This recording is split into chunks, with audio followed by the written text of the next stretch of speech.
নমো ভগবতে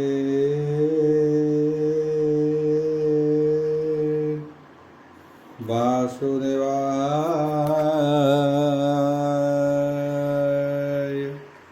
ওম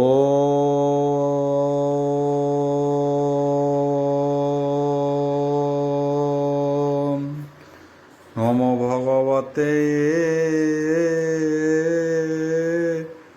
বাসুদেবায়।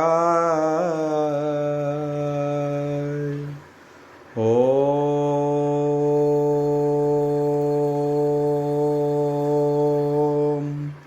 নমো ভগবতে বাসুদেবায়। यथा मंगलाचरण बागीचा यस्य वंदने रक्षे सुजच्च वक्ष्यसि जसते हृदय वसति तनुसिंहं भजे सर्ग दिवा लक्षणं श्रीकृष्णाख्यो परोध्याम जगद्धाम नमामि तत माधव माधव वैश्य सर्वसिद्धि विनायते वंदे परस्परत्यं परस्परं प्रियलोकं मूकं करति वाचलं पंगो लंघयते गिरि जत्कृपाह तमह वंदे परमानंद हो माधव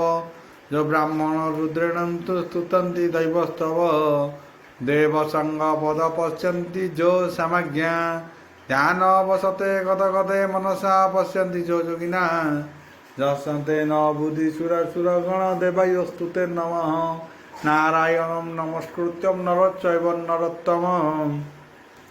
देवी सरस्वती व्यासं ततो जयमुदीरयेत् निर्गलं कल्पितं फलविमुखाभिर्व्यजुक्तं पिबतं भागवतं रसमलयतं प्रभु। सप्तम अध्याय सप्तम स्कंद सप्तम अध्याय। नारद उवाच बोल प्रणन्दवार हरि बोल एबे हो शुण परीक्षित असुर बाल कचरित से प्रहलाद दया मने कहे बालक अवधाने। प्रहलाद उवाच बोल प्रणन्दवार हरि बोल एबे हो शुण दैत्यसुत जहा कहिबा तुम हित मोहर पिता तप अर्थे गले जे मंदहर पर्वते निश्चल तप तार देखी विबुद्धे गगहन उपेक्षी आउ युद्ध उदम्य करी हेले मिलिले अवहनी मंडले हिरण्य कशिवसुर स्वभावे पापी दुराचार कश्यकु पिनी लीलाजने नासंती आत्मा पाप गुणे ए रूपे तुच्छ मत करी विबुद्धे समहर उभारी जेते असुर थिले पुरे देवंको देखी महाडरे निस्तर होई शस्त्रघात संग्रामे भाजी हिले समस्त भये पशिले हे दश दिगे मिलिले घोर वन दिशे गृह कलत्र पुत्र एड़ी सर्वसंपद देवे छाड़ी जीवन घेनी पलाइले विबुद्धे नव हरे पशिले सर्वसंपद दूर करी मोहर जननी की धरी पथे चलांती ही अन्य वेगे पितार भये हेउद बेगे मोर जननी ही अति भये चली न पारे हे गुरु देहे अनेक दुख गुरु शोके कुरारी प्राय कांदे देखे हेमंते गले हे केते दूर कानने ब्राह्मण कुमर मोर जननी ही देखी पथे मिलिले देव हकग्रते बोलती इंद्र मुख चाही एक तनु नीरपन ନିରପରଦାରୀ ତୋହର ଏହାକୁ ଛାଡ଼ ସୁନା ଶିର ଆପରର ସତୀ ସୁନ୍ଦରୀ ତୁ କିମ୍ପା ନୋହେ ବଳେ ଧରି ଏହାର ଅପରାଧ ନାହିଁ ବେଗେ ଏହାକୁ ଛାଡ଼ ତୋଇ ହେମନ୍ତେ ନାରଦ ବଚନେ ଇନ୍ଦ୍ର ବୋଇଲେ ଭୟ ମନେ ଇନ୍ଦ୍ର ଉବାଚ ବୋଲ ପ୍ରେମାନନ୍ଦବାର ହରି ବୋଲ ଆଉ ଅସୁର ବିର୍ଜୁ ଏହା ଗର୍ଭେ ଏ ମୋର ବୈରୀ ସ୍ୱଭାବେ ଯେ ପୁତ୍ର ଅଛି ଗର୍ଭେ ରହି ତାହାର ତେଜ କେବା ସହି ସ୍ୱର୍ଗ ଘେନିବ ଏ ମୋହର ଏହାକୁ ମୋର ବଡ଼ ଡର ଏ ନାରୀ ମୋର ପୁରେ ଥିବେ ଯାବତ ଗର୍ଭେ ପ୍ରସବିବେ ଗର୍ଭକୁ ମାରି ସତୀ ପୁଣି ଛାଡ଼ିବ ନିଜ ଘରେ ଆଣି ଏକଥା ସଂକଳ୍ପ ମୋହର କହିଲେ ଶୁଣ ମୁନିବର ହେମନ୍ତେ ଇନ୍ଦ୍ର ବାଣୀ ଶୁଣି ନାରଦ ମନେ ଧ୍ୟାନେ ଜାଣି ବୋଇଲେ ଶୁଣ ସୁରନାଥ ମୁହିଁ ଜାଣ ଏହି ପୂର୍ବ ବୃଥା ନାରଦ ଉବାଚ ବୋଲ ପ୍ରେମାନନ୍ଦବାର ହରି ବୋଲ ଆଉ ଏହାର ଗର୍ଭେ ଯେ କୁମର ନିଶ୍ଚେ ବୈଷ୍ଣବ ସାର ଅଶେଷ ଗୁଣ ଗୁଣନିଧି ଏହାର ଦେହେ ସର୍ବସିଦ୍ଧି କୃଷ୍ଣର ଏ ନିଜ ସେବକ ଏବେ ଗର୍ଭର ତେଜ ଦେଖ ତୁ କାହୁଁ ଏହାକୁ ମାରିବୁ ଏହାର ଚରଣ ସେବିବୁ ପ୍ରହ୍ଲାଦ ଉବାଚ ବୋଲ ପ୍ରେମାନନ୍ଦବାର ହରି ବୋଲ ଏକଥା ମୁନି ମୁଖୁ ଶୁଣି ଇନ୍ଦ୍ର ଯେ ମନେ ମନେ ଗୁଣି ନାରଦ ବାକ୍ୟ ସଚିପତି ଛାଡ଼ିଲା ଅସୁର ଯୁବତୀ ଅତ୍ୟନ୍ତ ପ୍ରିୟ ଭାବ କରଭରି ମାତାଙ୍କୁ ପ୍ରଦକ୍ଷିଣ କରି ତକ୍ଷଣେ ନିଜ ପୁରେ ଗଲା ଶୁଣ ହେ ଅସୁରର ବଳା ମୋର ମାତାଙ୍କୁ ଆଗ କରି ଆଶ୍ୱାସ କରି ବ୍ରହ୍ମଚାରୀ ନିଜ ଆଶ୍ରମେ ହେ ମୁନି ଆଣି ମୁଖେ ସଞ୍ଚିଲେ ହେ ଶୀତ ପାଣି ବୋଲନ୍ତି ମଧୁର ବଚନ ତୁ ଏଥି ଥାଉ କେତେ ଦିନ ଯାବତ ସ୍ୱାମୀ ତପୁ ଆସେ ତାବତ ଥାଅ ମୋର ପାଶେ ମୁନି ବଚନ ମୋର ମାତା ଛାଡ଼ିଲା ମୁନି ଦୁଃଖ ଚିନ୍ତା ନିର୍ଭୟ ମୁନି ପାଶେ ରହି ଆଉ ଉତ୍ତରାଗ ମନ ପଥ ଚାହିଁ ଆପରମ ଭକ୍ତି ମୁନି ପାଦେ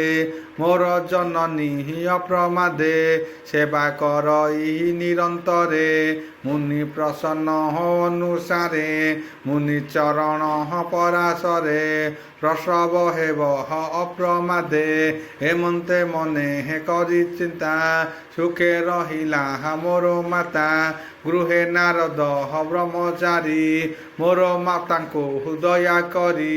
ଦିନକୁ ଦିନ କହି ଜ୍ଞାନ ଆନନ୍ଦେ କରି ମାତା ମନ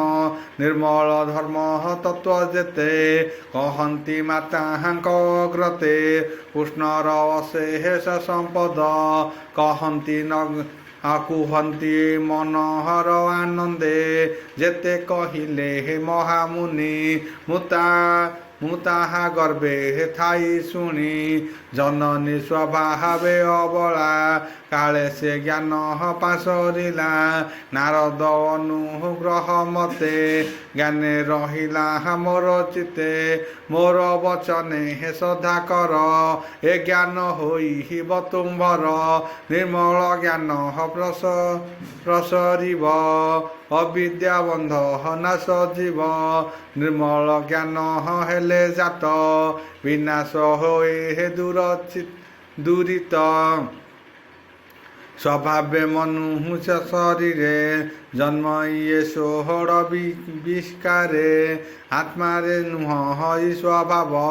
শুণ কহিবা জ্ঞান ভাব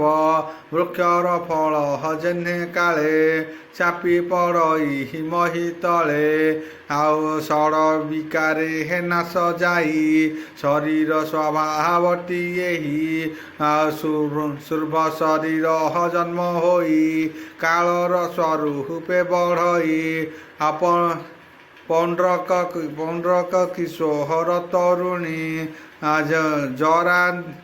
ଜରାନ୍ତେ ଲଭ ହଇ ମରଣ ଏ ଷଡ଼ ବିକାରେ ଶରୀର ଆତ୍ମା ସ୍ୱଭାବେ ହେ ନିର୍ବିକାର ନିତ୍ୟ ଅବୟ ଶୁଦ୍ଧ ଏକ କ୍ଷତ୍ରିୟ ଭାବେ ସର୍ବସାଜ୍ୟ ସର୍ବ ଆଶ୍ରମୟ ସର୍ବପାଦ୍ୟ ନିଷ୍କ୍ରିୟ ଅନାବୃତ୍ତି ରୂପ ଅସଙ୍ଗ ହେତୁ ବଦ ନୋହେ ସ୍ୱପ୍ନେ ଜାଗ୍ରତ ଯେନେ ଦେହେ ବୁଦ୍ଧିର ଧର୍ମ ପ୍ରସାରଇ ସେ ପୁଣି ତାକୁ ନ ଲାଗଇ ବସ୍ତୁ ସ୍ୱଭାବେ ହେ ବନ୍ଧନ ହେ ଅଜ୍ଞାନ ଦିଶେ ହେ ବୁଦ୍ଧ ପ୍ରାୟେ ଭୂତ ଭବିଷ୍ୟ ବର୍ତ୍ତମାନେ ବସ୍ତୁ ପ୍ରକାଶେ ହେ ଭିନ୍ନ ଭିନ୍ନେ ସେ ପୁଣି ରହେ ହେ ଶେଷ ହୋଇ ପୂର୍ଣ୍ଣ ସ୍ୱଭାବ ପ୍ରକାଶଇ ଏଗେନି ଦ୍ୱାଦଶ ପ୍ରକାରେ ଆତ୍ମା ଲକ୍ଷଣ ପ୍ରାଣୀଙ୍କରେ ଅହଙ୍କାରକୁ ପରିହରେ ଦେହାଭିମାନ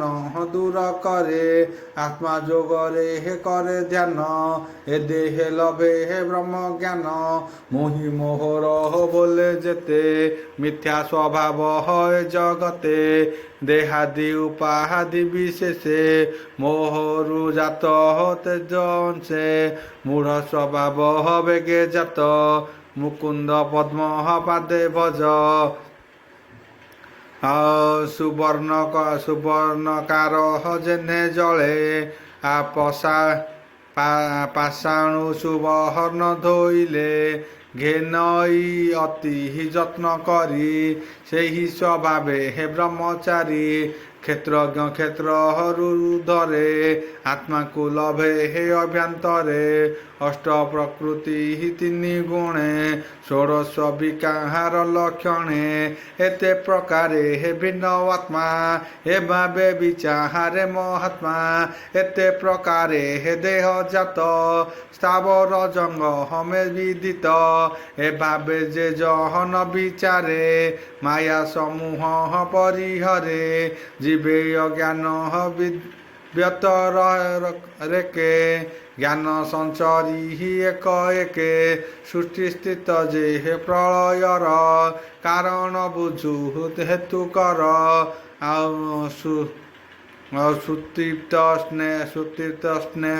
ସ୍ୱପ୍ନ ଜାଗରଣେ ବୁଦ୍ଧିର ଏତିହିନି ଲକ୍ଷଣେ ଯେତହୁ ଅନୁଭବ ହୋଏ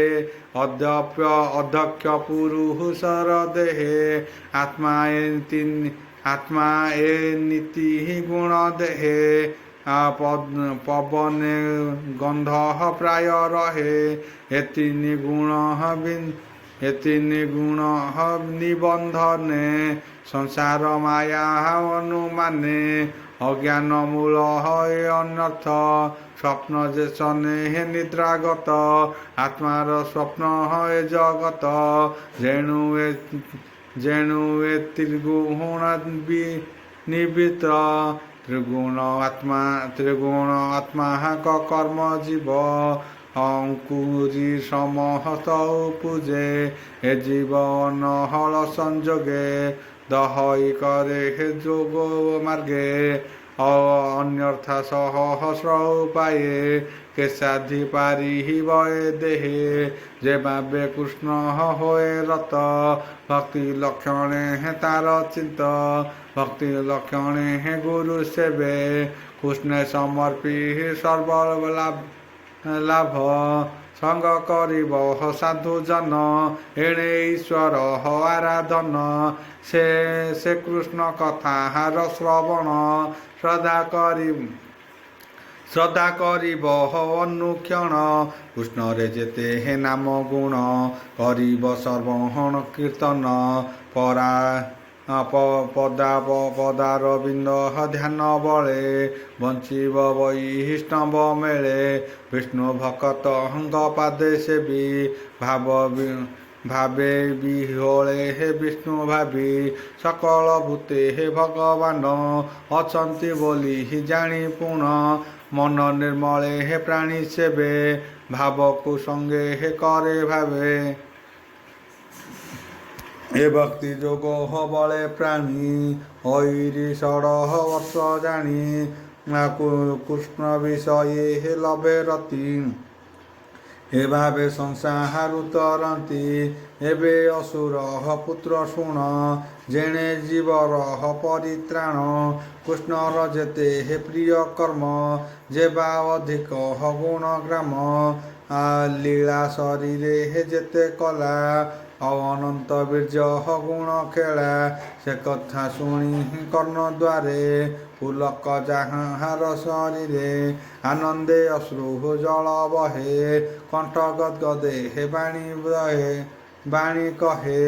ଆନନ୍ଦେ ଗାଏ ହେ କୃଷ୍ଣ ବାଣୀ ଉଚ୍ଚେ କାନ୍ଦଇ ନାମ ଶୁଣି ନୃତ୍ୟ କରଇ ବେନି ପାଦେ ଆଉ ହର ସେ ଡାକେ ହେ ଉଚ୍ଚ ନାଦେ ଭୂତ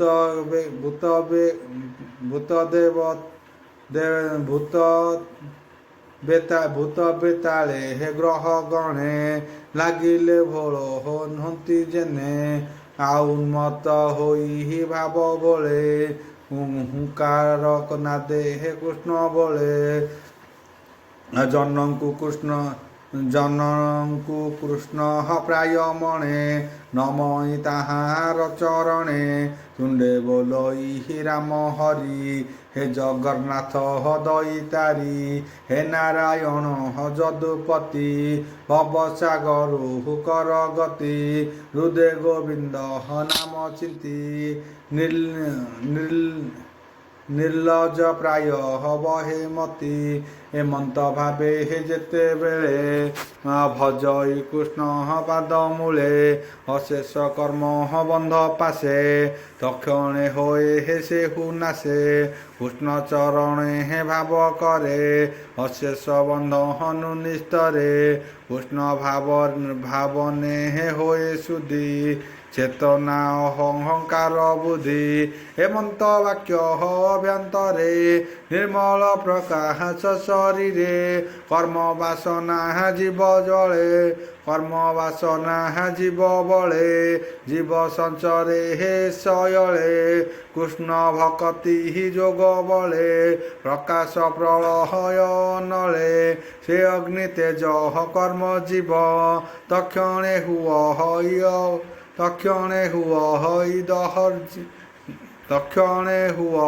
ଦହିର୍ଯ୍ୟ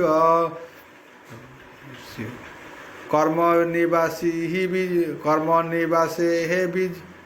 জীবতরে নিশ্চন্তে কৃষ্ণ আশ্রয় করে কৃষ্ণ আশ্রয়ে হে প্রাণীঙ্কর শুভ অশুভ হুয়ে দূর এ শুভাশুভ চক্র থাই প্রাণী অশেষ জন্ম পাই সংসার চক্র দৃঢ় পাশ হরি ভজনে হে হয়ে নাশ হে জীব বন্ধু মোক্ষ হই ব্রহ্ম নিবারণ পাশে যাই পণ্ডিত জনଙ୍କର মতে কৃষ্ণ ভজন ব্রহ্ম তত্ত্বে বালকে মোর ବୋଲ କର କେବେ ହୁଁ ଗୋବିନ୍ଦ ସୁମର ହରିଙ୍କି ଭଜ ଦୃଢ଼ ମନେ କି ଦୁଃଖ କୃଷ୍ଣ ଉପାସନେ ହରି ଅଶେଷ ପ୍ରାଣୀ ଦେହେ କ୍ଷୁଦ୍ର ଆକାଶ ପ୍ରାୟ ରହେ ଆଉ ଆତ୍ମାର ସଖା ପଦ୍ମନାଭ ଅନ୍ୟ ଭଜନେ କିବା ଲାଭ ଦେଖ ଏ ଧନ ଦାରା ସୁତ ପଶୁ ଗୁଞ୍ଜଇ ଗୃହ କ୍ଷେତ୍ର ନାନା ସମ୍ପଦ ଅର୍ଥ କାମ ক্ষণ ভঙ্গুর সর্বজাণ স্বপন প্রায় মিথ্যা হুঁতি জীবকু কিবা যা করନ୍ତି ସମ୍ପଦ ନୁହଁ ହଇ ନିଶ୍ଚଳ, ଯେ ସନେ ସମୁଦ୍ର ଉଲଳ। ଏହା ନ ଜାଣି ଉଡ଼ଜନ, ଏ ମାୟା ନିଗମ ବଚନ। ଯଜ୍ଞ ଆରମ୍ଭେ ହେ କରେ କର୍ମ, ଶ୍ରୁତି ସଂକୁଳେ ହେ ହୋଏ ଭ୍ରମ। ସେ ଯଜ୍ଞ ଫଳ ହବେନି କରେ, ଆବୋରି ଭୁଞ୍ଜେ ହେ ଏତେ ଏକେ ଏକେ। କର୍ମ ସରିଲେ ହେ ପୁଣି ଚଳେ, ଭ୍ରମ ଇଏ ମାୟା ସହଳେ। ଅଦୃଷ୍ଟ କୃତ କର୍ମ ଫଳ, କେବେ ନୁହ ହଇ ନିର୍ମଳ। ଏ କର୍ମ ଦୂରେ ଦୂରେ ହେ ପରିହର, ଆତ୍ମାକୁ ମାୟାରୁ ଉଦ୍ଧର। ଅନ୍ତରେ ଆତ୍ମା ସୁଖ ଲାଭେ, କୃଷ୍ଣ ଚରଣ ଚିନ୍ତି ଭାବେ। ଯେ ଅର୍ଥେ କର୍ମ ଇହଲୋକେ, କରଇ ପ୍ରାଣୀ ଏକ ବେକେ। ସେ କର୍ମ ଯେବେ ହେ ହରିପାଦେ, ଅର୍ପଇ ନାହିଁ ସେ ଆନନ୍ଦେ। ନିମିଷେ ହରିଙ୍କୁ ନ ଭାବେ, ସେ ବିପରୀତ ଫଳ ଲଭେ। ଦୁଃଖେ ବିନାଶେ ହେ ସୁଖ ଅର୍ଥେ, ପ୍ରାଣୀ ଭ୍ରମନ୍ତି ଏ ଜଗତେ। ଆପଦ ଦୁଃଖ ଭୁଞ୍ଜେ ନିତ୍ୟ, ସୁଖ ନ ମିଳେ ହେ କଦାଚିତ। ଅଶେଷ କାମ ଭୋଳ ଅର୍ଥେ, କର୍ମ କରଇ ପ୍ରାଣୀ ନିତ୍ୟେ। ସେ ଫଳ ପର ଲୋକ ପାଇ, ମିଳଇ ଅବା ନ ମିଳଇ। ଯେ ଦେହ ପାଇଁ କର୍ମମାନ, କରଇ ତାକୁ ଭଣି ଶ୍ୱାନ। ଏ ଦ୍ୱାରା ସୁତ ଗୃହ ଧନ, ରାଜ୍ୟ ଭଣ୍ଡାର ଭୃତ୍ୟ ଜନ। ମମତା ବୃହୁତେ ଥାନ୍ତି, ଦିଶନ୍ତି ପୁଣି ନ ଦିଶନ୍ତି। ଇନ୍ଦ୍ରିୟ ପ୍ରାୟ ଦେହ ତୁଲେ, ସର୍ବେ ନାଶନ୍ତି ହେ ଅନ୍ତକାଳେ। ଅନର୍ଥ ଅର୍ଥ ପ୍ରାୟ ମଣି, ମାୟା ସଂଗ୍ରହେ ହେ ସର୍ବପ୍ରାଣୀ। ଏ ନିତ୍ୟ ଆନନ୍ଦ ସାଗରେ, ଚିତ୍ତ ମର୍ଯାଇ ନିରନ୍ତରେ। ଦେହେ ଧାରଣେ ଏତେ ଲାଭ, ଅସୁରମତି ଛାଡ଼ି ଭାବ। ଦେଖ ଏ ଶରୀର ଧାରଣ, ଜନ୍ମ ହିଁ ଯାବଃ ତମରଣ।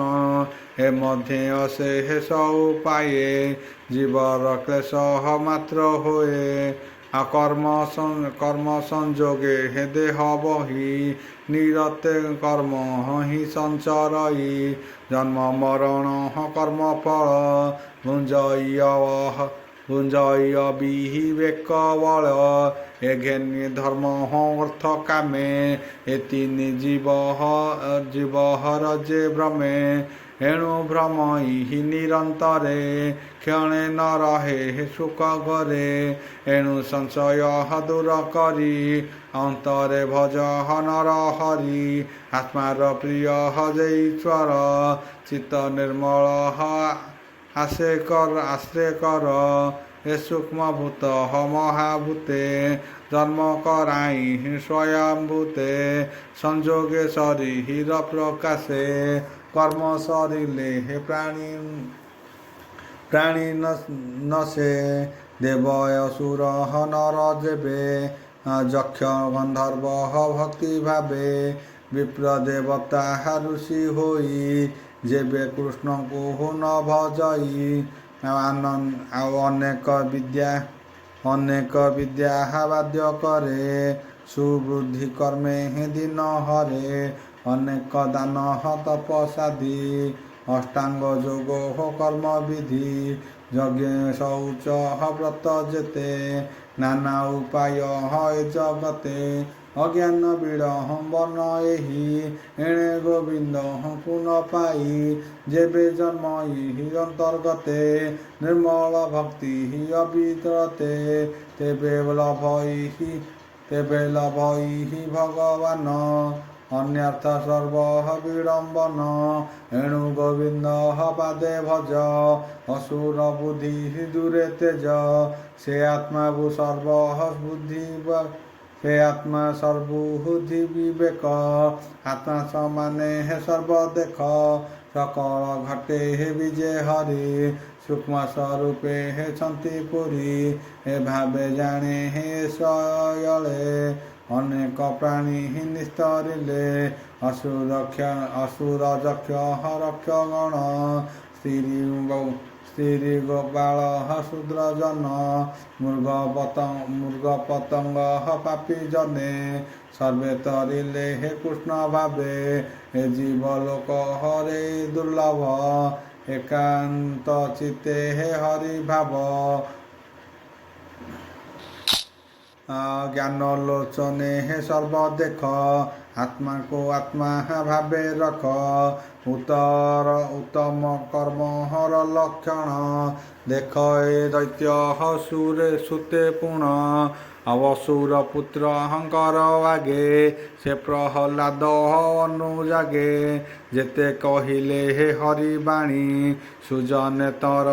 ଏହା शुणी सप्तम स्कंद हरि लीला हे भव समुद्र बेला आभण विप्रह जगन्नाथ भाषा प्रबंधे हे भागवत इति श्रीमद्भागवते महापुराणे परमहंस्य संहितया सप्तम स्कंदे प्रहलाद चरिते दैत्यपुत्र नाशन नाम सप्तम अध्याय।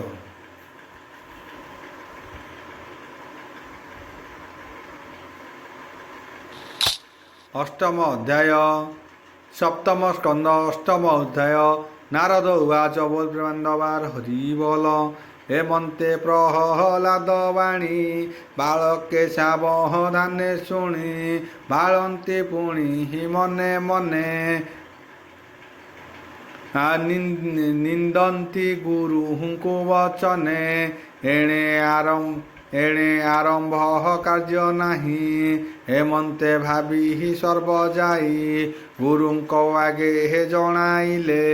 संक्षेपे सकहल कहिले शिष्यଙ୍କ वाक्य शुणी गुरु मने पाइले हे चिंता करू एकांते बुद्धि ही तोहर अन्य लक्षण हो गोचर संजमे युक्ते हे आवरिला बालक बुद्धि ही नाश गला ओम मूर्वस्वः तस्य विदुरवरेण्यं भर्गदेवस्य धीमहि धियो न प्रचोदयात् नारायणं नमस्कृत्यं नरं चैव नरोत्तमं देवी सरस्वती व्यासं तत जय मुदीरदं बोल ब्रह्मण्डवार हरि बोल।